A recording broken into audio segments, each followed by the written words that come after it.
a black child to succeed in a school in Britain has to do double the work as a white child, has to be doubly motivated, has to have double the parental support, double everything.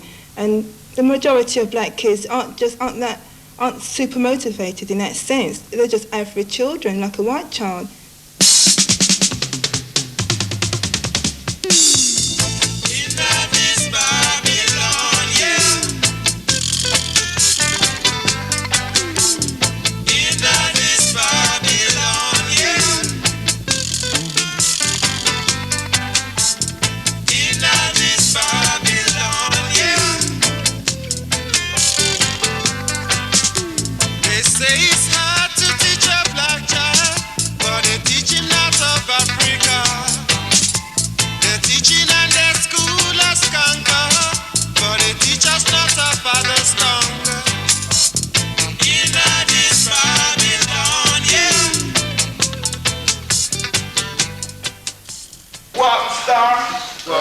Yeah, what? Alright? What's the matter with your ugly face, man? Put a smile on it. Look, cut the crap. So what's up with you then? I just got kicked out the lesson, innit? Look, shite you lot, it's not funny, you know. Yeah. So what'd you get kicked out for? She says my attitude's been going down recently, so she also chucked me out the exam. Hush now. Yeah? What's she chuck you out for then? She says it's because I've been going around with you lot. Oh, yeah? So what's wrong with us then? You're a bad influence, innit? Oh, yeah? How comes? Well, it stands to reason, doesn't it? We've already been downgraded. We are the lowest of the low. Yeah, and all they do in this school is downgrade black kids. No, you got it wrong, man. Look, I know what they mean. I'm black, so I'm out. No, it's too easy to say that. Easy? There ain't nothing easy about being black. It's too easy to blame everything bad that happens to you on the fact that you're black. So how would you know? Where my chap boys? Hey, look half-breed crop. Hey, look, you guys, all that crap made up the teachers' noses. You're just proving to me how bloody ignorant you can be. Oh, yeah? Yeah? Something bloody ignorant about being black is here then. I'll tell you what you should do, if you're interested. What you should do, you should go and talk to that teacher. You should go talk to her about being dropped. No way. No? And why not? I won't get nowhere. I know I won't get nowhere, so why bother? Oh, look, what do you mean you won't get anywhere? Since when? Since the day I was born, man. I've been getting nowhere since the day I was born, black. That teacher is prejudiced against you because you're black. Yes, she is. Well, she could be. Yeah, she could be. But you can't say for sure she is, can you? You can't say nothing for sure, can you? I got downgraded for saying nothing. What did he say? Nothing. That's why he got downgraded. His teacher kept asking him questions, didn't have any answers. You're funny.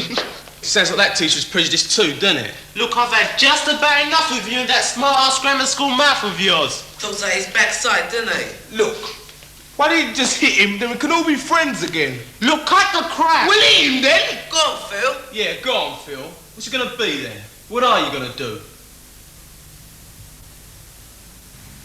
What you have just seen was not a real school incident, but a piece of drama written and acted by a group of school children in South London. In today's programme, we're looking at black kids and school, what they experience and how they feel about the education they get. And so we included the sketch because, although it's fiction, the kids who wrote it feel it reflects what they actually experience. I played the part of a person downgraded in school. Now this has happened to many kids in my school. Do you think it's a fair portrayal of white teachers? Well, yes, I do think. The scene is taken from actual things that you find happening in schools. But why would white teachers deliberately downgrade black pupils? Well, it's really because where we're brought, the culture, they don't really understand us. Do you think teachers genuinely respect black culture? Respect. If there's anything, it's a healthy disrespect for black culture. And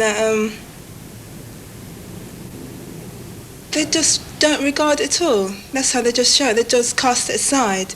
Like a child who comes into the classroom and speaks with a heavy patois voice, you know, the teacher would try to correct the way the child speaks and try to instill in the child that the way she speaks is wrong. Carol? Babette? Present, miss. Susan? Yeah. Susan? Present, miss. And Elaine? And where is Elaine? Miss? Yes, Susan? She ain't here, miss. Thank you, Susan. That was quite obvious. Well, has anybody seen Elaine? Yes, miss. Yes? She's behind you, miss. Well, so she is. I suppose I should be grateful that you've bothered to come in at all today. And where were you yesterday? Elaine, this really is too bad. You complain because you've been dropped from the O-level group. You practically insinuate that it's because of your colour. That is utter nonsense, as you well know. I have given you extra homework. I have given you extra work and the chance to catch up. Now, where is this work? Elaine, where is your homework? Is this it? No, miss. It's a letter. I see, a letter. I wonder what it could possibly contain. And what language is this? Jamaican, miss. Jamaican. Good morning, teacher. Elaine was unable to do D homework that you did give her because, what's this? Because me did sick in my bed. And what does that mean? My mum was sick in bed. Your mother was sick in bed. I see. Elaine had to do D dinner and do D housework. Me sorry that me know well, but what's this, Elaine? There's nothing me can do about it. And what does that mean? She says she can't help being ill. She says. This is your handwriting, isn't it? Well, isn't it? You can't fool me. I know your handwriting. I ought to. I've had to correct it enough times. I had to write it. You had to? Yes, miss. Yes, Elaine?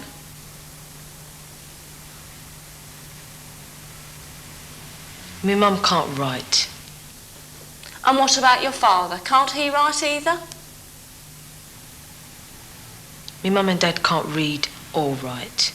Well, how on earth do they communicate?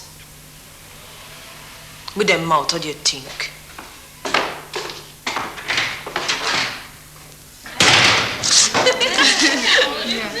Thank you, that'll do. Now we'll carry on with some practice for your English oral. Carol, you start us off, please, dear. They sailed on. None of them could sleep, and with the first light of morning they saw 3 rocks. As the sun came up, they saw the country of the redbirds very far away to their left. Yes, that's fine, thank you. Gwen, carry on. Gwendolyn, carry on with the reading, please.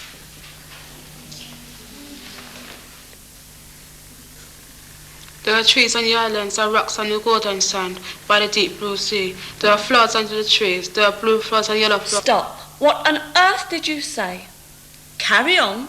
And this time try reading so that everybody can understand. Red flowers and white flowers. All day the sun shone down by the trees and the flowers. Stop. Gwen, I really would like you to speak English in an English lesson. That's the only English we know. Is it? Well, then perhaps that's why you've been downgraded, dear. Thank you. Thank you, Gwen. Maureen.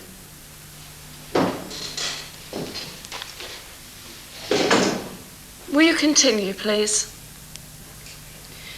I don't want to. I beg your pardon. I don't want to. And would you mind explaining why not? What's this rubbish mean to me? Reading's just like Gwen's, and if you don't like it, there's no point in me doing it. I beg your pardon. What she is doesn't mean she can't hear you. What was that you said? Maybe she don't know what to clean you out with. Look, I've had quite enough of your stupid insults.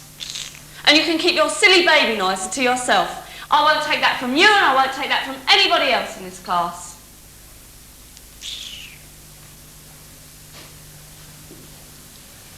Like our first sketch, this piece of drama was also written by black school children, who base it on what they feel happens in class.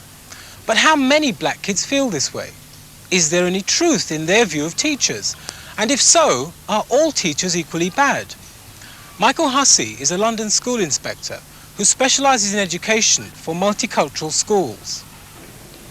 Some of the pupils in secondary schools certainly share those views, and I would say those views are typical of what a lot of black pupils, rightly or wrongly, believe. And their parents, some of their parents, that is, hold the same views. How far do you think these views are justified? I think they do have some justification, not altogether, because in a sense, teachers differ. And in our society, there are those teachers who are very much aware of the disabilities that the black children undergo. And they identify with the black children and their struggle. Similarly, you will also have teachers who are unaware, genuinely unaware of what is going on. And as you might also have teachers who are unsympathetic. Well, where those views are justified, is it simply a question of racism? I don't think that it's simply a question of racism. Racism does have a part to play, and there is racism in as there is in our society, overt racism. But in schools, the racism might exist in a form that teachers don't really recognize. To a certain extent, if we stress the view of the Western world and impose on world situations and world events a view which is essentially European or Western, then that is another problem. Blacks aren't studied as such. Their culture is ignored, it might be brought in certain aspects, but only how it interacted with whites, say, in history of colonialism. Blacks might be studied, say, in geography, but then it always comes under the category of third world countries.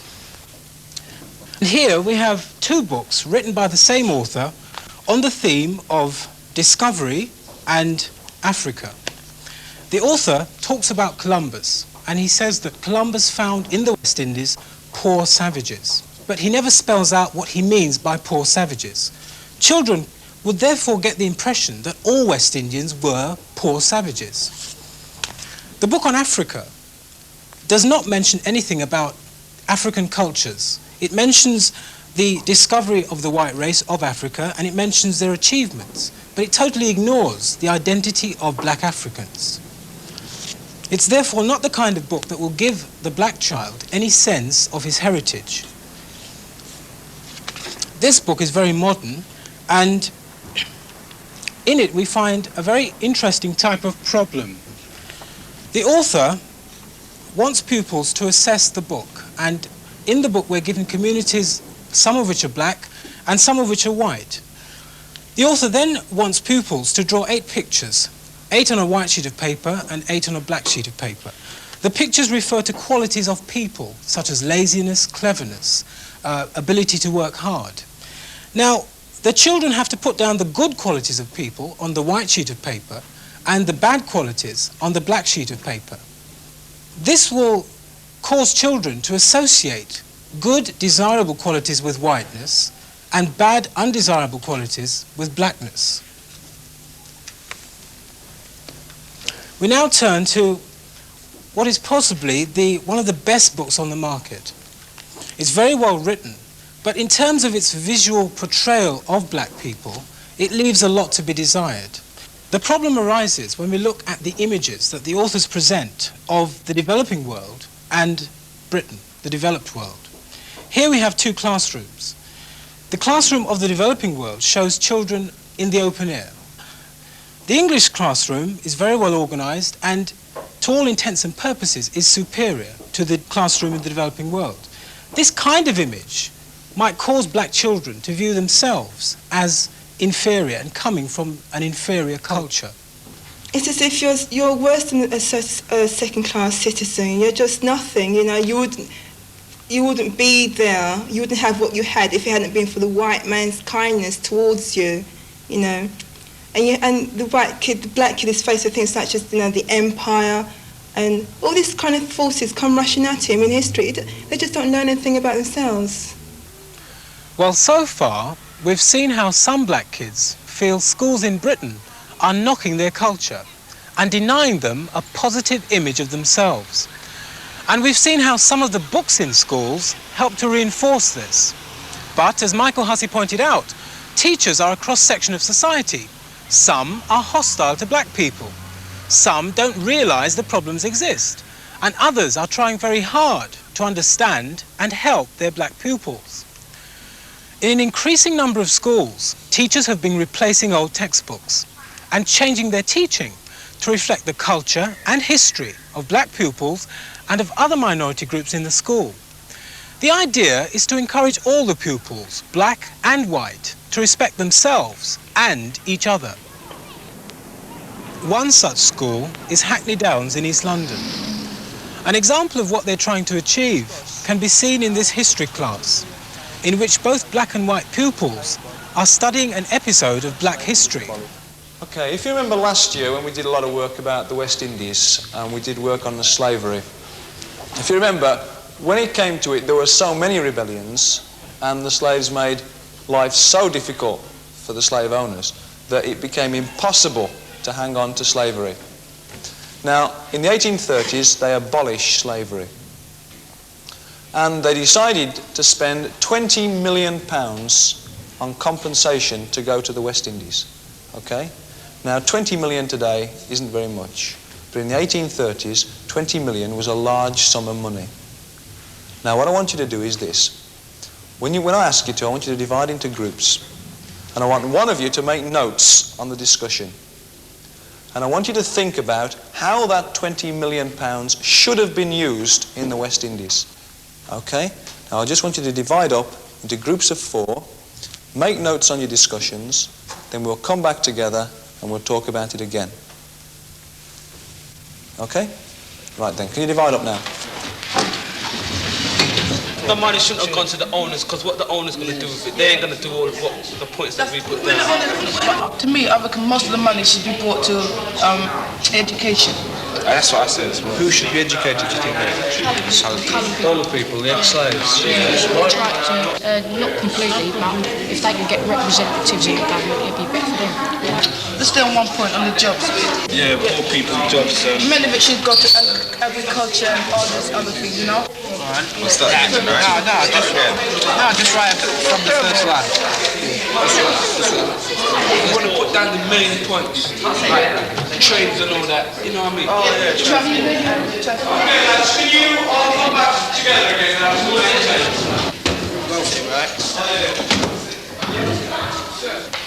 Anything else, Phillips, that you thought of in your group? Justice, isn't it? Well, Trav's group thought of a new legal system, and I think that, you know, that in a sense would cover it. They need lawyers and people like that, and medical. Well, couldn't they just have got those from elsewhere? I mean, why bother producing them themselves? So they need them from inside the West Indies, otherwise they'd have to pay other people to come.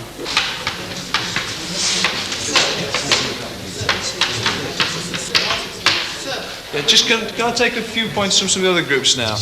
Military services, you know, defence to the country, you know what I mean? They all actually have their own form of defence. Yeah. Okay. Certainly in terms of defence, I mean, the idea of, say, you know, Dominica going to war on its own would be ridiculous, whereas the groups of the islands would make them stronger. But anything else apart from war about the linking of the islands together? What about, I mean, just a digression here from me. At the moment, Trinidad's got one big resource. Does anyone know what Trinidad's got? Well, something else more important than tar. Oil. And if the islands had linked, as you were suggesting, then presumably that oil could have been shared round. So, I mean, your suggestions, in fact, would have made the West Indies a lot richer today, wouldn't it? It's not only history lessons that have changed at Hackney Downs, but social studies, geography and literature have also been shaken up. This poetry lesson, for instance, is about a poem written in Jamaican dialect. Uncle Time is our old man. All year long we mash him foot in the sea. Long lazy years and the wet sun and shake the coconut tree. I'm quite like with him sea wind laughter, scraping away the land. Uncle Tom is a Spider-Man, cunning and cool. Him tell you, watch the hill and you see me. You, I not quick enough to see how he move like mongoose, man. You think him fool? Me Uncle Time smile black as sorrow, him voice as soft as bamboo leaf. But Lord, me uncle cruel. When him play in the street with your woman, watch him. By tomorrow she dry as cane fire, bitter as cassava. And when him teach your son long after you walk with stranger, and your bread is grief. Watch how him spin web round your house and creep inside, and when him touch you, weep. Is it true to say that you can write as good a poetry in dialect as you can write in standard English? I don't think you can say there's one sort of English and that's the hard and fast way it should be, because the language is alive and it adapts. Yeah. And do you think it works, in this particular poem, do you think it gains anything from being in dialect? Indian culture. Speaking in that sort of dialect captures what the West Indians are about, doesn't it? It's their culture to speak like that, isn't it? It's their language. Yeah. So why not express it as that in a poem as well? It's sort of rebellion, because in the West Indies, the schooling is based on, the British, white European values, more or less, and you've been taught to write in standard English, and you've been taught through different medias that is the right way to write. So he's saying, well, no, that's not how it should be. This is the way I express myself, and it's equally as valid, if not more so, than standard English. So why shouldn't I write like this? He's gone against all his colonial origins. Can you outline some of the claims that are made for standard English as against dialect? Well, I think if you're in a school such as this, where the teachers, on the whole, use standard English, in order to relate to what they're telling you, it's possible that teachers, they listen to a child and he might be speaking in dialect, and they wrongly think, well, he's not very intelligent because he doesn't express himself in the same. They might lose what he's trying to express. They might not recognise what he's trying to express because he's using it in dialect. Whereas if he was expressing... Well, at Hackney Downs, they're hoping that this new kind of teaching will help black kids to do better and help all children to grow up respecting each other. You may be surprised to learn that this new kind of teaching